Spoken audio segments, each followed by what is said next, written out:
हफ्ते के पहले कारोबारी दिन बाजार में कमजोरी, निफ्टी 100 अंकों से ज्यादा फिसलकर 17,700 के करीब। बैंक निफ्टी ने गंवाई अपनी बढ़त, मिड कैप में रौनक।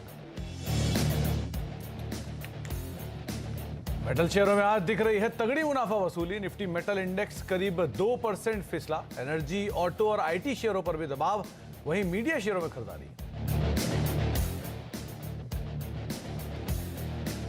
अनुमान से कहीं अच्छे आईटीसी के तिमाही नतीजों के बाद आईटीसी में जोश, शेयर 1% से ज्यादा की बढ़त के साथ रिकॉर्ड ऊंचाई पर पहुंचा। मैरिको भी बेहतर नतीजों के बाद 2% ऊपर।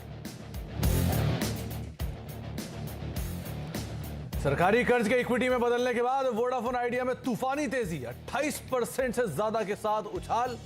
बकाया वसूली की उम्मीद से इंडस टावर भी 12% ऊपर। इंडसइंड बैंक और आईडीसी फर्स्ट पे भी खरीदारी। ट्रेड पॉलिसी पर आज से आरबीआई एमपीसी की 3 दिवसीय बैठक। बुधवार को आएगी trade policy. Regulators are normally very stringent about certain governance practices, and therefore they shouldn't. One instance, however much talked about globally it may be, I would think is not going to be indicative of how well Indian financial markets are governed. Adani मामले पर FM की पहली प्रतिक्रिया। News 18 network के editor in chief Rahul Joshi exclusive बातचीत में कहा, वित्तीय संस्थानों को खतरा नहीं।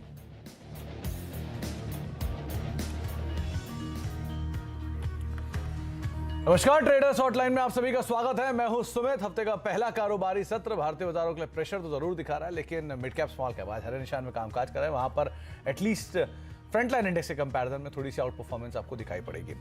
अगर आपका भी कोई सवाल है तो हमारे साथ आज सर्वेंद्र श्रीवास्तव मौजूद हैं आपके सवालों के जवाब देने के लिए। सर्वेंद्र जी से हम चर्चा करेंगे मार्केट्स को लेकर, साथ ही साथ उनकी राय रणनीति समझेंगे अलग अलग स्टॉक्स को लेकर भी।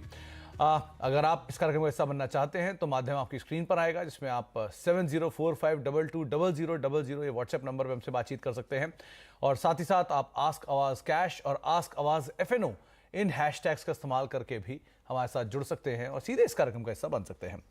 सर्वेंद्र जी नमस्कार, स्वागत है कार्यक्रम में। सबसे पहले तो मार्केट्स को लेकर व्यू चाहेंगे आपका, क्योंकि बाजार में अभी एज वी स्पीक प्रेशर देखने को मिल रहा है। निफ्टी डे लो के करीब है, 17,719 ये मौजूदा स्तर है। 17,700 के इर्द गिर्द का ही आज का इंट्राडे लो है। वो बात अलग है कि आज मिड कैप स्मॉल कैप में थोड़ी खरीदारी देखने को मिली है, लेकिन निफ्टी बैंक प्रेशर के साथ अभी भी यहाँ कामकाज करता हुआ दिखाई पड़ रहा है। करीब 90 अंकों की गिरावट वहां पर है। क्या करना चाहिए बाजार में? बहुत बहुत नमस्कार। और यहाँ सुमित जी, देखिए थॉट ये है कि जो लास्ट वीक में था कि भाई थोड़ा दायरों में बंध गया है मार्केट, और अब मोटा मोटी अगर आप देखें, एक तो 17,400 17,500 नीचे में, और ऊपर में आप देखिए 17,800 17,900 पे सेलिंग आ जा रही है, और एक 18,000 का जो साइकोलॉजिकल मार्क है वो आई थिंक निफ्टी के लिए अभी थोड़ा चैलेंजिंग है निकालने के लिए। तो in the mean time I think range based trading है। अपर एंड की तरफ आप बेचने की कोशिश करेंगे, मतलब 17,800 17,900 वाली जो रेंज है वहां थोड़ा बेचने की कोशिश करेंगे, और रुझान यही रहेगा कि भाई 17,400 17,500 के टारगेट्स नीचे में आते रहेंगे। अब जब ये रेंज रिजॉल्व होगी आइडियली अप या डाउन, उस समय आई थिंक एक नया ट्रेंड इमर्ज होगा यहाँ पे। But in that mean time I think एक रेंज बाउंड मूव है यहाँ पे निफ्टी के लिए।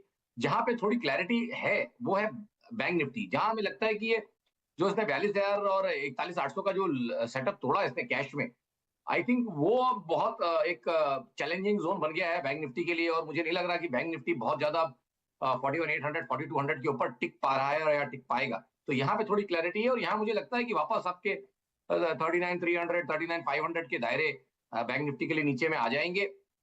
तो यहाँ पे रिस्क रिवॉर्ड डिसेंट है, मतलब 1,001 पॉइंट लगता है यहाँ से नीचे में जगह है, और आप एक 400-500 पॉइंट ऊपर आप एक स्टॉप लॉस लेके चलेंगे। तो I think out of the two bank Nifty में क्लैरिटी है, और वैसे तो दोनों इंडाइसेस में सेल ऑन राइज की राय रहेगी, बट बैंक निफ्टी में proper risk to reward setups दिख रहे हैं। तो दोनों में सेल ऑन राइज, लेकिन बैंक निफ्टी ज्यादा बेटर पोजीशनड है। एटलीस्ट बिकवाली के लिए आप इसको पहले प्राथमिकता दे सकते हैं। सवाल जवाब का सिलसिला शुरू करते हैं, बातचीत करते हैं पहले दर्शक से। हमारे साथ करण सोनी मौजूद हैं चंडीगढ़ से बातचीत करने के लिए।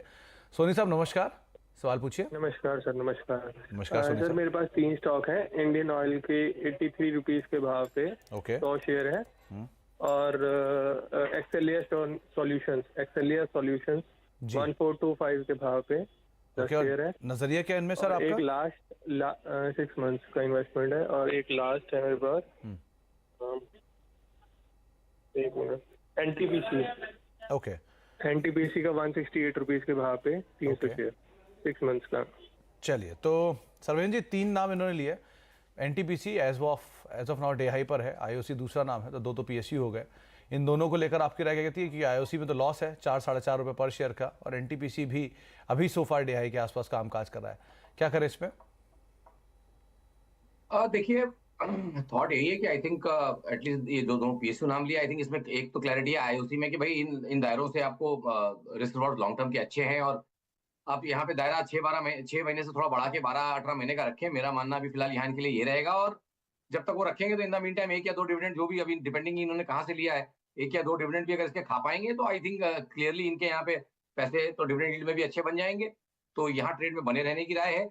दूसरा रहा जो इन्होंने पूछा एनटीपीसी, वहां मेरा थॉट ये है कि भाई देखिए फिलहाल तो एक डिस्ट्रीब्यूशन जोन में है, और आपको दिखेगा कि यहाँ पे एक सेलिंग चल रही है, और एक ऑलमोस्ट 4-5 महीनों से इसमें एक सेलिंग चल रही है, 165 के आसपास अटकता है, तो सेटअप्स उतने खराब नहीं हुए हैं, और ओवरऑल पिक्चर आप देखेंगे तो क्वार्टरली ईयरली में आई थिंक काफी नाइसली पॉइज्ड है। यहाँ पे भी एक डिसेंट यील्ड इनको मिल रही है, तो यहाँ पे भी मेरी राय रहेगी कि ट्रेड में फिलहाल बने जी। रहें, और होराइजन दोनों के लिए मेरे हिसाब से 12 महीने का प्लस का रखें, तो आई थिंक 1 या 2 डिविडेंड डिपेंडिंग ऑन कहाँ से इन्होंने होल्ड किया इनको वहां पे लेने के लिए मिलेंगे, ओके। जो इनके एवरेज कॉस्ट को नीचे लेके आएंगे, और इनका लॉन्ग टर्म रिस्क रिवॉर्ड बहुत बढ़िया हो जाएगा। तो दोनों शेयरों में सर आपको बने रहने की राय सोफार दी गई है, और डिविडेंड पे ऑफ्स अच्छे हैं, तो आप उसको जरूर एंजॉय करें। धर्मेश भट्ट हमारे अगले दर्शक हैं जो कि अहमदाबाद से मौजूद हैं। भट्ट साहब नमस्कार, सवाल पूछिए। नमस्कार सर। नमस्कार भट्ट साहब। मेरे पास 3 स्टॉक है जी। अरविंद के हैं 500 शेयर जी। @103 के। ओके, और क्या नजरिया इसमें आपका? 100 शेयर है। क्या टाइम फ्रेम है सर आपका इसमें? लॉन्ग टर्म सर, लंबी अवधि मैं इन्वेस्टर हूँ। हाँ, Okay. Long term. Okay Adani Wilmer है 610 की बाइंग है मेरी, जी। 100 शेयर है। तो सर्वेंद्र स्पिनिंग है जी। नार स्पिनिंग है 395 की बाइंग है, ओके वो भी 200 शेयर है। ओके। सर्वेंद्र, इतने सवालों को तो मैं नहीं शामिल कर पाऊंगा, लेकिन हाँ, एक अदानी विल्मर क्योंकि मेजर क्राइसिस है, तो मैं उसके साथ ही शुरुआत करूंगा। 380 आया हुआ है, शेयर लोअर सर्किट पर लगातार चल रहा है, 610 रुपये के दाम पर खरीदारी है, 100 शेयर हैं, 300 रुपये पर शेयर या 220 रुपये पर शेयर के आसपास घाटा है। क्या करना चाहिए ना, क्योंकि मेजर डैमेज तो ऑलरेडी देख चुका है, आप क्या करें? देखिए, मेरा थॉट यहाँ पे ये रहेगा कि अब ये स्टॉक में तो इनको बहुत ज्यादा लोअर सर्किट में चले जा रहा है, और इसमें क्या मैं रीडिंग्स लूं और क्या करूं, तो थोड़ा डिफिकल्ट है यहाँ पे इनको ट्रेड देना। मैं आज अदानी विल्मर तो एक्चुअली अवॉइड करना चाहूंगा। इस तरह के सेटअप्स में फिलहाल कॉल लेना जहाँ पे काफी सारी न्यूज और चर्चाएं चल रही हूँ, थोड़ा मुश्किल रहता है, क्योंकि अगर बेचने बोलूंगा इतने लोअर लेवल्स पे तो भी प्रॉब्लम, और अगर उछाल आ गया उसमें तो, और नहीं बोला और सर्किट टू सर्किट चलता रहा तो आई थिंक वहां पे भी प्रॉब्लम है। तो इस पे तो इनको अपनी खुद की कॉल लेनी पड़ेगी। मैं इसको अवॉइड करना चाहूंगा। और अरविंद को लेकर आप कुछ कहना चाहेंगे? जी, अरविंद आपकी आवाज लिमिटेड, कट गई। जी, अरविंद लिमिटेड को लेकर कुछ कहना चाहेंगे? वहां पर भी नहीं खरीदारी है। देखिए, अरविंद लिमिटेड तो मेरे हिसाब से आई थिंक उछालों में मेरी तो राय बेचने की रहेगी यहाँ पे। आई थिंक इनका कॉस्ट आए तो यहाँ इनको निकलना चाहिए, ऐसा मेरी राय है। मुझे बहुत ज्यादा इसमें कोई इनकरेजिंग सेटअप्स यहाँ पे मुझे नहीं दिख रहे, और एक लॉन्ग ड्रॉन 6-12-18 महीने का करेक्शन यहाँ पे पड़ा रहेगा, तो बेसिकली शायद इन्हीं रेंजेस के आसपास पड़ा रहे, 70-80 के आसपास, बट पैसे इनके नेक्स्ट 1.5-2 साल इसमें नहीं बनने वाले हैं। ओके। ऐसा मेरा अभी फिलहाल का मानना है। रवि भटनागर हमारे साथ मौजूद हैं मुरादाबाद से बातचीत करने के लिए। भटनागर साहब नमस्कार, सवाल पूछिए। नमस्कार जी। नमस्कार भटनागर साहब। सर सवाल क्या आपका? मेरे पास एसबीआई के 600 शेयर हैं 566 के रेट पर, ओके। और आज ही मैंने 540 पर 200 और लिए हैं इसमें। ओके, तो अब आपके पास Long term 800 view है, है। राइट? या ये मिलाकर हैं हाँ जी। 600? नहीं, ये अब 800 हैं। अब 800 है। और आप भटनागर साहब समय कितना दे सकते हैं इसे? तो मैं दे सकता हूँ, मैं साल भर, साल 1.5 साल 2 साल। Okay. Sarvendra, SBI robust number पिछले क्वार्टर के, रोबस्ट नंबर इस क्वार्टर के भी करीब 542-43 के जोन्स में कामकाज करा, थोड़ा इन्होंने एवरेज किया है आज, तो ये साल सवा साल दे सकते हैं, कोई इशू नहीं है, क्या करें?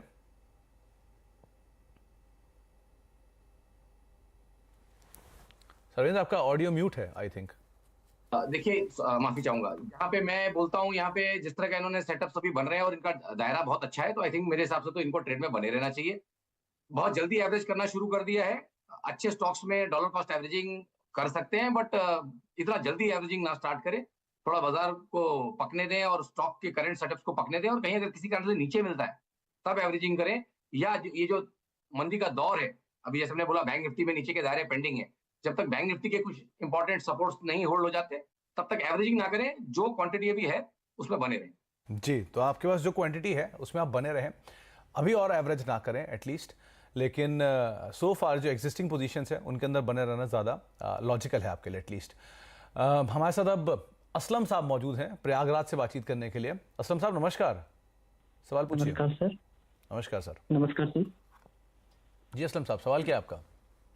सर मेरा सवाल ये है कि मैंने मिंडा का 1000 शेयर लिया है 199 रुपए के हिसाब से। ये मिंडा कॉप है या उनो मिंडा है? Minda automobile sector. नहीं सर, दोनों ही ऑटोमोबाइल में है। मिंडा कॉर्पोरेशन या Minda industries? Minda corporation sir. Minda corp, okay okay.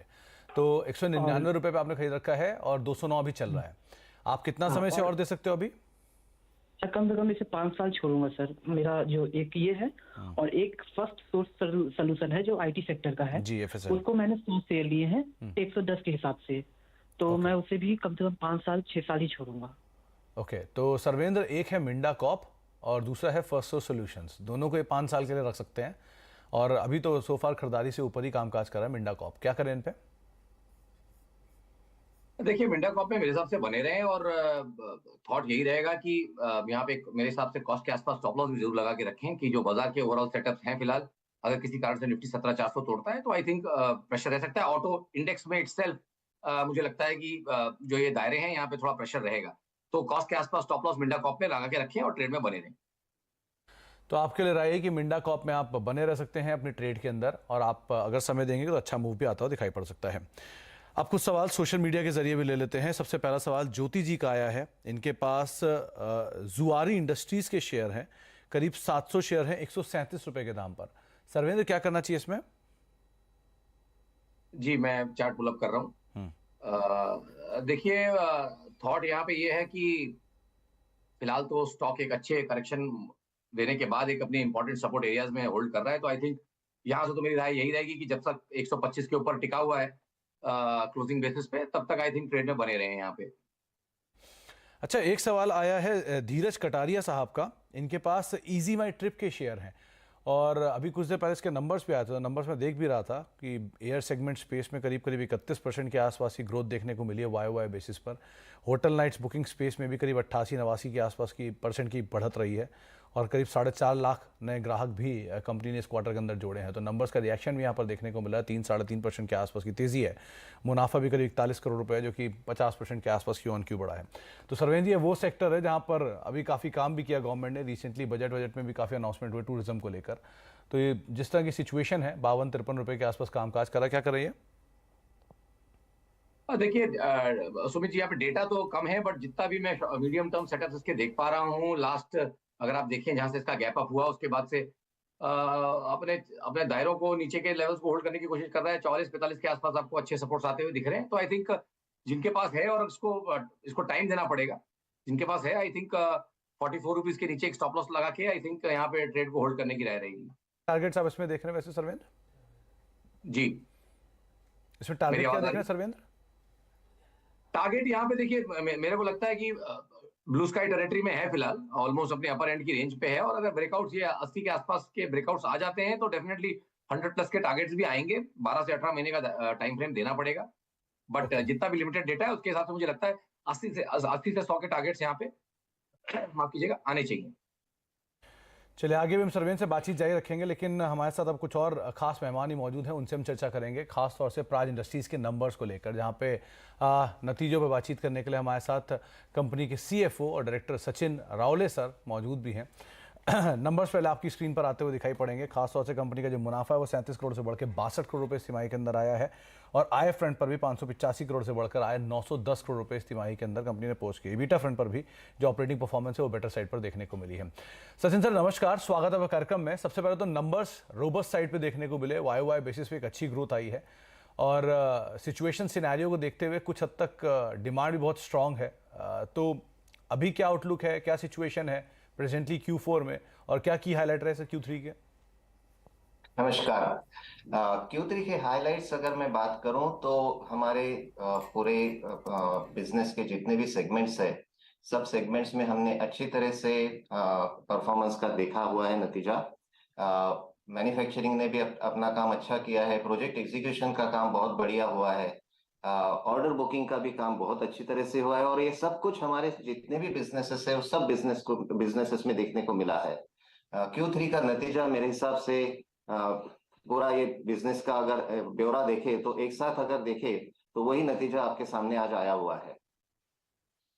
Sachin sir, last quarter में काफी इश्यूज थे इनपुट कॉस्ट को लेकर, जिसका इम्पैक्ट मार्जिन्स पे भी देखने को मिला। ये बार मार्जिन्स काफी साउंड रहे, करीब 1.5% 2% के आसपास की बढ़त रही वाई बेसिस पर।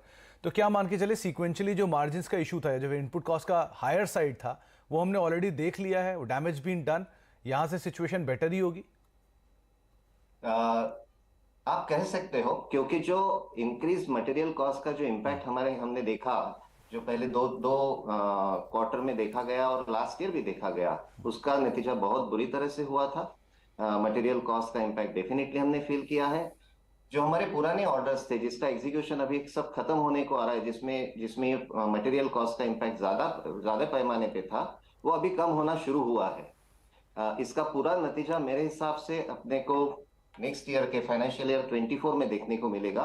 क्वार्टर 4 में इतना ज्यादा नतीजा आएगा ये जरूरी नहीं है, क्योंकि कुछ ऑर्डर्स हमारे पुराने मटेरियल कॉस्ट पे अभी भी एग्जीक्यूशन के फेज में चल रहे हैं। वो एक बार हो जाए तो फिर अपना मार्जिन का जो नतीजा है वो अच्छी तरह से दिख सकता है। ऑफ कोर्स ये एक कैविएट इसमें मैं डालना चाहूंगा कि मटेरियल कॉस्ट और आगे ना बढ़े और कोई बाकी का डिस्टर्बेंस मार्केट में ना हो। अगर सिचुएशन ऐसी रही तो ये मार्जिन का इंप्रूवमेंट हम देख सकते हैं। सर, दो सवालों को मैं एक साथ क्लब करना चाहूँगा। पहले तो जो कंपनी की सेगमेंटल ऑर्डर इनफ्लोज हैं वो किस तरह के हैं इस तिमाही के अंदर, खास तौर से बायो एनर्जी स्पेस को लेकर। दूसरा, आपने कहीं मेंशन किया था पहले कि जो आईओसी की पानीपत की रिफाइनरी है उसकी प्री कमीशनिंग शुरू हो गई है, वो शायद मार्च तक एग्जीक्यूट भी कर जाएगी, उसका क्या स्टेटस है? हमने जो ऑर्डर इनटेक देखा है इस क्वार्टर में और लगभग एक पूरे 9 महीने में सभी बिजनेसेस ने कंट्रीब्यूट किया है। बायो एनर्जी का सेगमेंट डेफिनेटली बहुत ज्यादा तरीके से चल रहा है, क्योंकि जो EBP 20 प्रोग्राम अभी अनाउंस किया हुआ है और जिसको 2030 से प्रीपोन किया 2025 में टारगेट किया हुआ है, उस हिसाब से कैपेसिटी क्रिएशन बहुत ज्यादा पैमाने पे डोमेस्टिक मार्केट में हो रही है और उसका नतीजा ज्यादा ऑर्डर बुक में भी तब्दीली हो रहा है। लेकिन उसके साथ साथ हमारे जो बाकी के बिजनेसेस है, वेस्ट वाटर कह लो या क्रिटिकल इक्विपमेंट और प्राज हाई प्योरिटी, इन सभी बिजनेसेस में हमने कंट्रीब्यूशन देखा है ऑर्डर बुकिंग का होते हुए। एक बात मैं कहना चाहूंगा, हमारा पूरा ऑर्डर बुक एक हम पैमाने पे लेके आ रहे हैं, एक थ्योरी पे लेके आ रहे हैं, जिसको हम कह रहे हैं कि एनर्जी ट्रांजिशन और क्लाइमेट एक्शन रिलेटेड हमारा बिजनेस हो। सो हमारे जितने भी बिजनेसेस के जो इनपुट ऑर्डर्स आ रहे हैं, हम उसी एंगल से लेने की कोशिश कर रहे हैं। दूसरा और एक हमारी कोशिश चल रही है कि वॉल्यूम देखे या मार्जिन देखे। हमने जो लास्ट ईयर का और पहले 6 महीने के नतीजे पे मार्जिन पे असर देखा हुआ है, we are trying to get it, कुछ हद तक उसको किस तरीके से स्टेबलाइज किया जाए, ना कि इसको सिर्फ वॉल्यूम के हिसाब से देखा जाए, बट किस हिसाब से मार्जिन के हिसाब से देखा जाए। सो हम वो भी बैलेंस करने की कोशिश कर रहे हैं जी। आपका दूसरा सवाल पानीपत रिलेटेड था, 2G का, तो उस पे काम बड़ी जोरों से चल रहा है। हमारा प्री कमीशनिंग एक्टिविटी अच्छी तरह से चल रही है। अभी तक का जो डेवलपमेंट हम वहां पे देख रहे हैं वो सेटिस्फैक्टरी कह सकते हैं हमारी ओर से, और एक काम कोशिश है हमारी कि ये मार्च अप्रैल तक खत्म हो जाए, सो दैट उसका कमर्शियल प्रोडक्शन हम शुरू कर सके। जी, चलिए, शुभकामनाएं सर उसके लिए। सचिन जी, बहुत बहुत शुक्रिया अपना समय हमें देने के लिए और हमसे बातचीत करने के लिए। समय का थोड़ा अभाव था, वरना आपसे और बातचीत करते, लेकिन बहुत बहुत शुक्रिया अपना समय हमें देने के लिए, हमसे चर्चा करने के लिए। सर्वेंद्र, आपका भी बहुत बहुत शुक्रिया। आज आपसे भी ज़्यादा बातचीत हो नहीं पाई, लेकिन बहुत बहुत शुक्रिया अपना समय हमें देने के लिए और सभी दर्शकों के सवालों के जवाब देने के लिए। प्राज इंडस्ट्री सो फार 14 रुपये ऊपर करीब 4% की तेजी यहाँ पर देखने को मिल रही है। जाने से पहले इस बार बजट में सबसे ज्यादा चर्चा है न्यू टैक्स रिजीम की। नेटवर्क 18 ग्रुप के editor in chief Rahul Joshi के साथ एक्सक्लूसिव इंटरव्यू में वित्त मंत्री निर्मला सीतारमण ने कहा कि सरकार लोगों को एक आसान और कम टैक्स वाला सिस्टम देना चाहती है, लेकिन इसके साथ ही पुराने सिस्टम का विकल्प भी खत्म नहीं किया गया है। सरकार पूरी तरह नए सिस्टम पर आना चाहती है, लेकिन इसके लिए कोई समय सीमा निर्धारित नहीं तय की गई है। You want obviously people to move to the new tax regime. So by when will you then look at phasing out 80C and 80D deductions? Because that's really the core of investments, healthcare. When will this happen? What is your time frame to sort of move to the new tax regime entirely? No, I'm not given myself a time frame. I'm more looking at it to make sure every Indian citizen makes his own choice, her choice. It's one thing for me to say I'm bringing in a better system, which is going to be less complicated, in fact, least complicated, which also is going to give you a rate which is going to be reasonable for each one of our levels of income, and make it attractive, therefore, for compliance and also for the rate. I pay less tax there.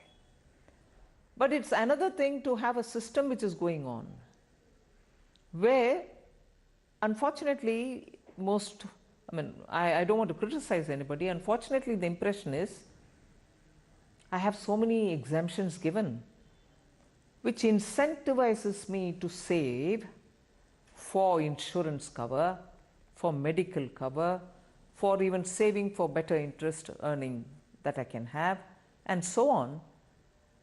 I don't want people there to think that I've denied them that. Please if you want to have it that way.